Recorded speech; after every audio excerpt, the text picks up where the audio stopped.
पंचमी पर तुम दोनों को धरती लोक पर जाने का सौभाग्य प्राप्त हो रहा है।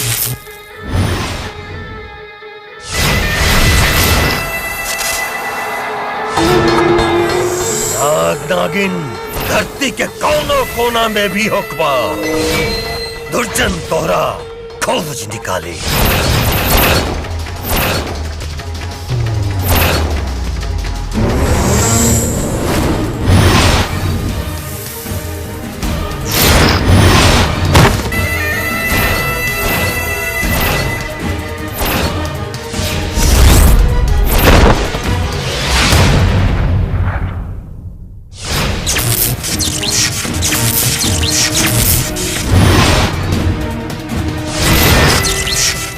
धरती के कोना कोना ढूंढ ओ मणिधारी नाग नागिन हमके चाहिए।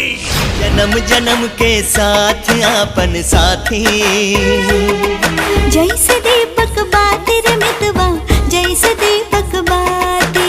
ई साथ कबो ना छूटी, चाहे सगरो दुनिया रूठी। तोहर प्यार के खातिर हम ता आपन जान लुटा दी।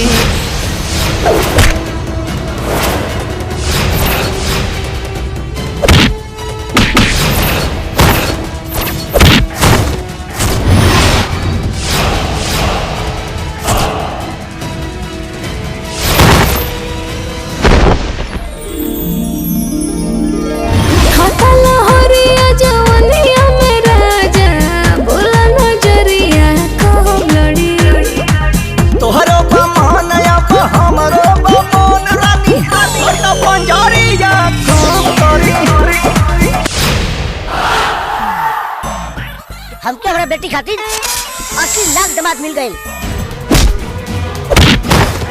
दुर्जान, अभी तोरा नाग नागिन के शक्ति के अंदाजा नहीं खे। हम एगो आम लड़की ना है, हम एगो नागिन है नागिन। मोहले बामोतिया काहे ना बतावो तारू दिलवा के मोतिया हो, काहे ना बतावो तारू दिलवा के मोतिया हो। अगर तोहरा के ई सपना पूरा करे के बाद त एमे हम तोहार मदद कर सकेनी, काहे कि तोरा मनी चाहिए आ हमरा नाग।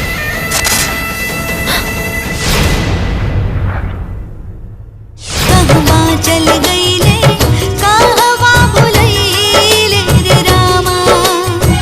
खोजी कला दे संसार से, भगवान जी हमके मिला दी हमरा यार से।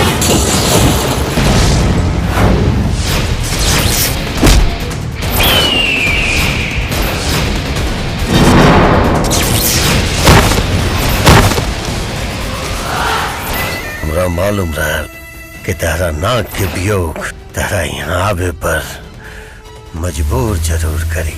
जवन हाल एकरा नाग के कैले बनी, वहे हाल एकरा करो।